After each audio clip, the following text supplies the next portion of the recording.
요즘 핫 이슈인 노란봉투법.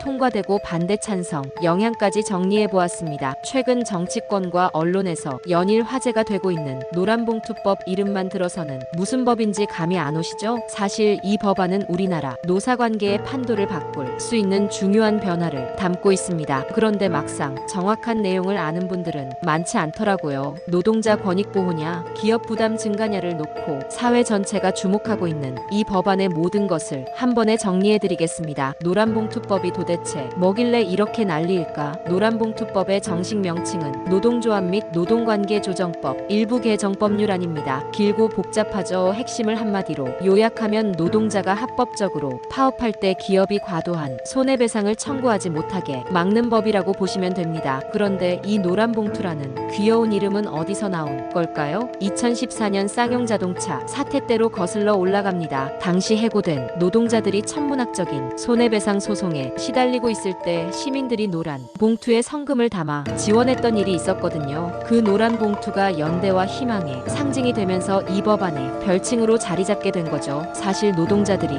파업을 하면 기업 입장에서는 생산 중단으로 손실이 발생할 수밖에 없습니다. 그런데 지금까지는 이런 손실을 거의 무제한으로 노동자들에게 물을 수 있었어요. 결과적으로 파업 자체가 위축되고 노동자들의 목소리가 제대로 전달되기 어려운 구조였던 거죠. 법안의 핵심 내용과 변화될 점들. 이번 개정안에서 주목해야 할 변화는 크게 세 가지입니다. 첫째, 교섭 당사자의 범위가 확대됩니다. 지금까지는 하청업체, 노동자들이 문제를 제기해도 원청업체는 우리랑 상관없다며 발을 빼는 경우가 많았어요. 앞으로는 원청업체도 교섭 테이블에 나와야 합니다. 실제로 많은 하청 노동자들이 원청의 정책 변화 때문에 피해를 보는 경우가 빈번했는데 이제는 직접 대화할 수 있는 창구가 생기는 셈이죠. 둘째, 손해배상 청구의 제동이 걸립니다. 정당한 파업에 대해서는 손해배상을 무분별하게 청구할 수 없도록 제한하는 내용이 핵심입니다. 물론 여기서 중요한 건 정당한 파업이라는 조건인데요. 법적 절차를 지키고 합리적인 이유가 있는 파업만 보호받을 수 있다는 뜻입니다. 셋째,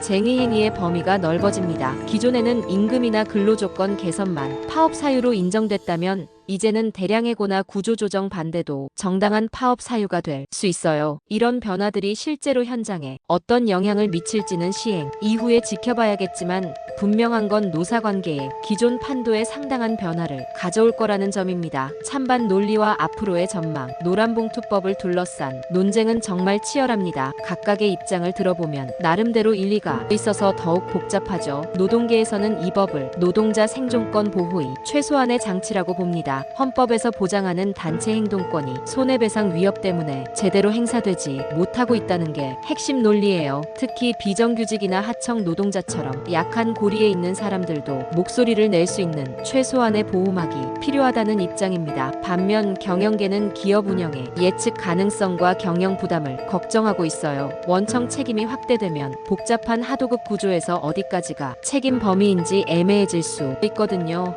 또 파업 사유가 확대되면 정치적 이슈나 사회 현안까지 파업으로 이어질 수 있다며 우려의 목소리를 내고 있습니다. 정말 복잡한 문제죠. 현재 이 법안은 2025년 7월 28일 국회 환경노동위원회 법안 소위를 통과하고 본회에 표결되어 의결되었습니다. 이제 약 6개월 후부터 시행될 예정이에요. 결국 이 법안의 핵심은 균형에 있다고 생각해요. 노동자의 정당한 권리는 보호하되 기업의 합리적 운영도 보장하는 선에서 합의점을 찾는 것이 중요하겠죠. 무엇보다 법 조문이 해석 기준을 명확하게 만들어서 현장에서 혼란이 없도록 하는 것이 관건일 것 같습니다. 노란봉투법이 최종적으로 어떤 모습으로 확정될지, 그리고 우리 사회의 노사관계에 어떤 변화를 가져올지 계속 지켜봐야겠습니다.